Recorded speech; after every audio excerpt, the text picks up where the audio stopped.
नमस्कार। BSc second year के लिए जो थर्मोडायनेमिक्स की लेक्चर सीरीज चल रही है उसको आगे बढ़ाते हैं।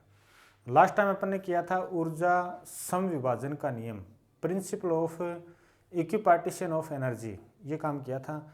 उसमें दो लाइन इंपॉर्टेंट हैं। पहला लाइन तो ये बोली थी कि प्रत्येक एक समान प्रकार की स्वतंत्रता की कोटियों में ऊर्जा का वितरण एक समान होता है। फिर बाद में ये बोला था कि मैक्सवेल बोल्ट्जमान स्टैटिक्स जब काम में लेते हैं, मैक्सवेल बोल्ट्जमान स्टैटिक्स जब काम में लेते हैं तब प्रत्येक स्वतंत्रता की कोटि से रिलेटेड जो एनर्जी है वो प्राप्त होती है 1/2 kT या हाफ kT। के यहाँ पर क्या था? बोल्ट्जमान नियतांक था। मेरे हिसाब से सबने एकदम याद कर लिया। फिर बाद में अगला जो पॉइंट है वो है एप्लीकेशन ऑफ, जो अपना जो एप्लीकेशन आएंगे इसके, है ना। तो लिखूंगा ऊर्जा समविभाजन सिद्धांत के अनुप्रयोग, सिद्धांत के अनुप्रयोग। या फिर इससे अपन क्या फाइंड आउट करेंगे? स्पेसिफिक हीट ज्ञात करेंगे, विशिष्ट ऊष्मा ज्ञात करेंगे। मेरे हिसाब से याद हो गया, स्पेसिफिक हीट फाइंड आउट करेंगे। Application of equipartition, principle of equipartition, ठीक है ना। अब देखो क्या बात होती है, प्रत्येक कोटि की ऊर्जा, प्रत्येक कोटि की ऊर्जा कितनी होती है? हाफ kT होती है। सबको मालूम है, सबको मालूम। मेरे हिसाब से आपको पता है कि विशिष्ट ऊष्मा फाइंड आउट करेंगे अपन। विशिष्ट ऊष्मा, मोलर विशिष्ट ऊष्मा यानी Cp और Cv। P का मतलब क्या है? Constant pressure. V का मतलब कांस्टेंट वॉल्यूम, ठीक है। तो देखो इसको अपन आगे कैसे बढ़ाते हैं। देखो एक लाइन ये और याद करो, चलो साथ साथ। जो ऊष्मा गतिकी का प्रथम नियम है वो कौन सा है? ऊष्मा गतिकी, फर्स्ट लॉ ऑफ थर्मोडायनेमिक्स, गतिकी का प्रथम नियम वो क्या कहता है? वो आपको ये कहता है, याद हो तो, कि वहाँ पे लिखा होगा del Q equal to D U plus work. तो वर्क की जगह लिखा मैंने पी डी वी लिखा। जब बात आ जाएगी स्थिर आयतन की, स्थिर आयतन पर, तो आपका dv क्या हो जाएगा? 0 हो जाएगा। dv 0 होते ही डेल क्यू इक्वल टू क्या जाएगी आपकी? डेल क्यू इक्वल टू आपको प्राप्त हो जाएगा du प्राप्त हो जाएगा। बात क्लियर होगी सबके अभी? चलिए भाई इसको आगे बढ़ाते हैं और अपन ये ज्ञात करते हैं। या देखो स्थिर आयतन पर, स्थिर आयतन पर विशिष्ट ऊष्मा, अगर इसकी बात होती है तो इसका ये आता है ना अपना Cv इक्वल टू, ये डेल क्यू या डी क्यू ऐसे करके कुछ लिखा होता है, तो मैंने लिखा del Q upon del T. या फिर इसको ये लिखा होगा, मान लो ज़्यादा सही तो यही है, चलो ये लिखा del Q upon del T. ये वैल्यू किसके बराबर हो जाएगी? इसके बराबर हो जाएगी, तो आपके पास में आ जाएगा D U upon D T. क्या बात क्लियर होगी सबके? फिर बाद में स्थिर दाब पर, स्थिर दाब पर, अगर स्थिर दाब वाले की जब बात आएगी तो आप क्या लिखोगे? Cp, और Cp इक्वल टू आपका del Q upon del T, del Q upon del T. मेरी देखो बताई हुई बात है, इसमें डेल लगा रखा है, इसमें डी लगा रखा है। जो स्टेट फंक्शन होते हैं उसको डी से शो करते हैं, ठीक है ना। यहाँ पर भी डेल था और यहाँ पर भी डेल है, क्योंकि ये क्या है? पाथ फंक्शन है। तो ये लिखा, फिर डेल क्यू की वैल्यू रखूँ यहाँ से, तो ये आ जाएगा D U plus P D V upon del T या डी टी जो भी है। ये कर लिया, इससे समझागा। ये तो शुद्ध फॉर्मूला होता है, एक मोल के लिए del Q upon del T होती है विशिष्ट ऊष्मा, है ना। चलो इसको आगे बढ़ाते हैं और आपके पास में एक बढ़िया सा फॉर्मूला प्राप्त हो जाएगा आपको। यह आ गया Cp equal to D U upon D T plus, वहाँ से क्या करूँ? P D V upon D T. ये आपका क्या है, चलो साइड में बात करते हैं। 1 मोल की जब बात करूं तो आइडियल गैस इक्वेशन क्या है आपकी, PV इक्वल टू RT। यहां से P को कांस्टेंट रखना है, लिखा हुआ है P को कांस्टेंट रखते हुए इसका करूंगा तो ये आ जाएगा PdV इक्वल टू RdT प्राप्त हो जाएगा आपको। बात क्लियर होगी सबके। इसमें थोड़ी सी मिस्टेक होगी, ये टी टाइम वाला टी नहीं है तो थोड़ी मिस्टेक ये होगी, इसको आप कैपिटल टी लिखोगे, ये भी कैपिटल टी है, ये भी आपका कैपिटल टी है और ये भी क्या आपका कैपिटल टी है। तो यहाँ से ये भी क्या आ जाएगा आपका कैपिटल टी, यानी ये टी क्या टेम्परेचर है, टी टेम्परेचर। आओ फिर इसको लिखो Cp इक्वल टू, इसकी जगह लिखा जाएगा Cv, ये रहा देखो। अच्छा ये भी कैपिटल टी है, प्लस ये PdV की जगह क्या लिखूँ मैं, RdT अपॉन यहाँ पे क्या है dt से dt कैंसिल है, और ये आपके पास प्राप्त हो गया Cp minus Cv equal to R, और इसको क्या बोलते हैं, मेयर संबंध बोलते हैं। क्या बोलते हैं, मेयर संबंध बोलते हैं। तो ये तो कुछ देखो आपके काम की बात, इसमें कोई डायरेक्ट पूछा जाएगा अपने लेवल पे, ये नहीं पूछा जाएगा कि मेयर संबंध को फाइंड आउट करो। पूछा जाएगा तो ये पूछा जाएगा कि मेयर संबंध कौन सा क्या है, वो आपको याद होना चाहिए, आपके याद है। यहाँ पे ये बात ध्यान देना, ये पॉजिटिव प्राप्त हो रहा है, ये पॉजिटिव कब आएगा, जब Cp ज़्यादा हो और Cv कम हो। एक बात ये, एक बहुत बढ़िया सा क्वेश्चन आता है कि पदार्थ की कौन सी अवस्था से संबंधित 2 प्रकार की विशिष्ट ऊष्माएं हैं। तो देखो पदार्थ की गैसीय अवस्था होती है, उसी की 2 विशिष्ट ऊष्माएं होती हैं।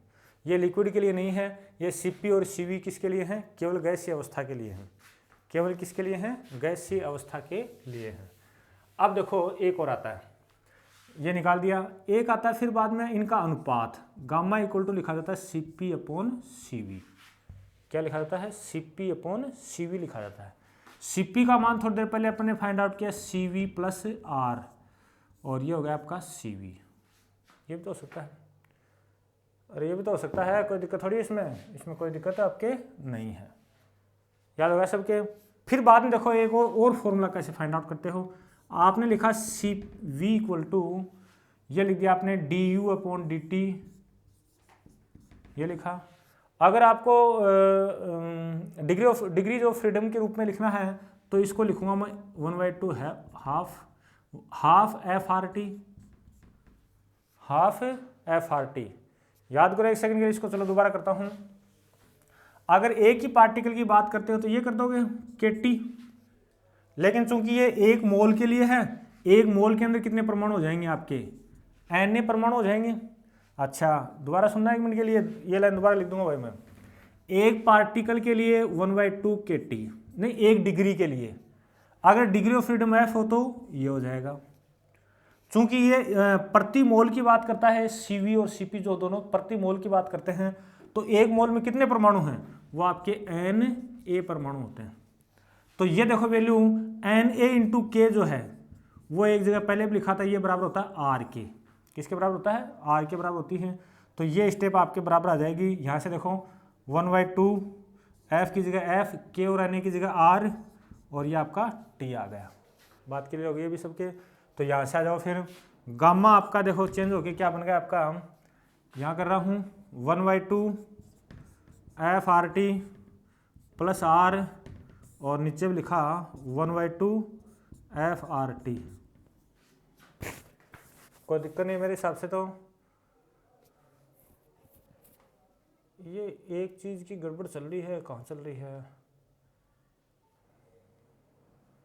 Cp अपॉन Cv, ये स्टेप तो अपनी एकदम सही है, ये स्टेप तो क्या है एकदम सही है,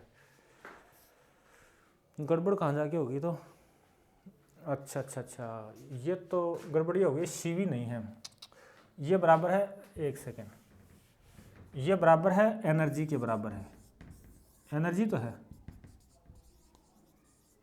और ये वैल्यू इसमें रखूँगा तो ये आ जाएगा 1/2 FR। T से T कैंसिल हो जाएगा, T से T क्या हो जाएगा आपका कैंसिल हो जाएगा। तो ये T और ये T आपस में कैंसिल। इसको सोल्व करेंगे तो 1 प्लस ये करूँगा तो 2IF। तो ये फॉर्मूला आप याद रखोगे, हमें थोड़ी गड़बड़ी ये कर दी थी, ये टी वाले ये एनर्जी है, खुद टोटल एनर्जी है, ये अपने बार बार फाइंड आउट पहले भी किया। अब आ जाओ, देखो आपके पास में परीक्षा में 2 टाइप के क्वेश्चन पूछे जाते हैं। पहला क्वेश्चन जैसे एक परमाणु है, मोनो एटॉमिक जो गैस है, उसके लिए आप क्या फाइंड आउट करो, जैसे गामा फाइंड आउट करो, ये आ सकते हैं एनर्जी फाइंड आउट करो, वो आ सकता है। तो देखो कैसे, नंबर फर्स्ट बात करते हैं एक परमाणु गैस की बात हो रही है। एक परमाणु है तो F का मान कितना हो जाएगा आपका, 3 हो जाएगा। F का मान कितना हो जाएगा, 3 हो जाएगा। तो आपका du जो है, एनर्जी जो है वो du बोल दो, u बोल दो, एक ही बात है। u बराबर कितनी आ जाएगी, 1 कोटि की एनर्जी होती है 1/2 kT, ठीक बात है। फिर बाद में बात आती है कोटि संख्या F, 1 मोल की बात करता हूं, 1 मोल की तो Na से मल्टीप्लाई, प्रति मोल हो जाएगा, प्रति मोल। दोबारा रिपीट कर दिया, यहां से आओ देखो 1/2 F लिखा, फिर बाद में लिखा Na लिखा और T लिखा। Na किसके बराबर है, 1/2 F RT के बराबर है। यहां F का मान रखूंगा तो यह आ जाएगा 3/2 RT, 3/2 RT। अब आ जाओ, आपसे पूछा जाए CV निकालो, तो CV बराबर होता है du/dt। U का मान रखूंगा तो d/dt और 3/2 RT, 3/2 RT, और ये आपके पास में आ गया 3/2 R आ गया। ये डिफ्रेंशिएट आपको करना आता है। इसमें थोड़ी सी पहले मिस्टेक हो गई, थोड़ा देखना, ढंग से देखना मिस्टेक क्या की। सबको पता है एक डिग्री ऑफ फ्रीडम की एनर्जी 1/2 kT है, तो मैंने गलती से उसको CV के बराबर लिख दिया। वो लिखना किसके बराबर चाहिए था, टोटल एनर्जी के बराबर लिखना चाहिए था। फिर बाद में देखो CP अगर निकालना हो तो आप जानते हो CV + R होती है। CV का मान रखूंगा तो यह आ जाएगा 5/2 R आ जाएगा, ठीक बात है। फिर आपको गामा निकालना हो तो गामा निकालने के अपने तो पास 2 तरीके हैं, एक तो है CP/CV, और CP का मान पुट करूंगा तो आ जाएगा 5/3, 5/3 के लिए 1.67 आएगा, 1.67 आएगा। एक अपना ये भी होता है 1 + 2IF, थोड़ी देर पहले लिखा, इसको बराबर में लिखूंगा तो 1 + 2 इसके लिए 3 है, और ये भी कितना है 1.67 आएगा। गामा 2 प्रकार से आपने निकाला, यानी ये आपके पास प्राप्त हो चुका है, ठीक है ना। इससे पहले देखो ये डिग्री ऑफ फ्रीडम आपको मेरे हिसाब से ठीक से निकालना आ गया होगा कि इसके 3 क्यों लिखा, मैंने पहले वीडियो में किसी में बता चुका हूं। इसके बाद में डाई एटॉमिक, द्विपरमाणुक की अगर मैं बात करूं तो डिग्री ऑफ फ्रीडम F कितना हो जाएगा, F के लिए लिखा था 3 + 2 = 5। ये क्या था, नॉर्मल टेम्परेचर पर, एट नॉर्मल टेम्परेचर। अगर हाई टेम्परेचर की बात आएगी, एट, ये तो होएगा एट हाई टेम्परेचर, तो बात ये थी कि F = 3 + 2 + 2 = 7 था, लेकिन अपन लोग इसको नहीं पढ़ते हैं, परीक्षा में पूछा जाए तो ही करते हैं अपन, ठीक है ना। चलो फिर U बराबर अपना क्या था, F/2 × R2 RT। R आते ही आपको याद होना चाहिए प्रति मोल है, क्या बताया मैंने, प्रति मोल है। अच्छा, F का मान यहाँ रखूंगा तो F 5/2 RT, ये हो गया। इसके बाद में आप फाइंड आउट कर सकते हो कि CV = होता है du/dt, du/dt। वैल्यू पुट करते हैं तो आपके पास में आता है 5/2 × R, 5/2 × R आता है। इसके बाद में CP अगर आपको निकालना हो तो CV + R = 7/2 × R। फिर बाद देखो अगली स्टेप क्या होगी आपकी, गामा निकालना, रेशियो निकालना, तो CP/CV वैल्यू पुट करो तो ये कितना आ जाएगा 7/5 और 1.4 आएगा, डिवाइड करके देखना ना। दूसरा गामा निकालने का तरीका है 1 + 2IF, और ये आएगा 1 + 2F, कितना यहाँ पर 5 है तो 1.4 आएगा। ये मेरे हिसाब से आपने फाइंड आउट कर लिया सबने। अब बात आती है, जैसे मान लो त्रिपरमाणु की या बहुपरमाणु की बात कर लेना, वहां फाइंड आउट किया था। बात त्रिपरमाणु की जब आए,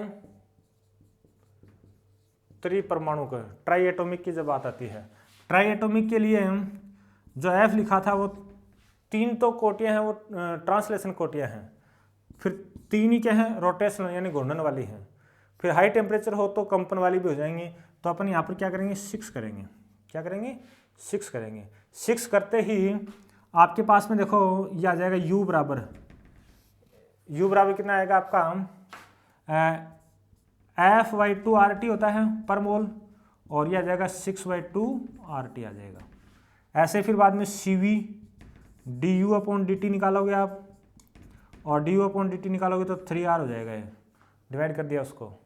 ऐसे फिर बाद में CP निकालो तो CV + R, और ये आपका 4R हो जाएगा। ठीक है, फिर अगली स्टेप में अपन क्या करते हैं, अगली स्टेप में अपन बात करते हैं गामा। तो गामा = CP/CV होता है, और ये अपन फाइंड आउट करते हैं। तो CP का मान कितना 4R, और ये 3R, और ये आ जाएगा 1.33। आपने देखा होगा इस प्रकार से अपन ये गामा फाइंड आउट कर सकते हैं, और आपने किया भी है। और आगे देखो बढ़ते हैं, किसी ठोस की विशिष्ट ऊष्मा, किसी ठोस की विशिष्ट ऊष्मा। चलिए बात करते हैं ठोसों की विशिष्ट ऊष्मा, स्पेसिफिक हीट ऑफ सॉलिड्स, ठोसों की विशिष्ट ऊष्मा। तो देखो ठोस, जब गैस की जब बात करते हैं तो पार्टिकल दूर दूर होते हैं, जैसे एक पार्टिकल ये है, एक पार्टिकल ये है, दूर दूर पार्टिकल हैं, इनके बीच में कोई बल नहीं लगता, कोई बल। काइनेटिक थ्योरी ऑफ गैसेज क्या कहती है कि इनके बीच में किसी प्रकार का अट्रैक्शन और रिपल्सन फोर्स अप्लाई नहीं होता है, कोई बल नहीं है। बल नहीं लगने का मतलब है कि पोटेंशियल एनर्जी, स्थितिज ऊर्जा का मान कितना हो जाता है, स्थितिज ऊर्जा आपकी क्या है 0 है, यानी इनके अंदर केवल काइनेटिक एनर्जी है, केवल क्या है काइनेटिक एनर्जी है।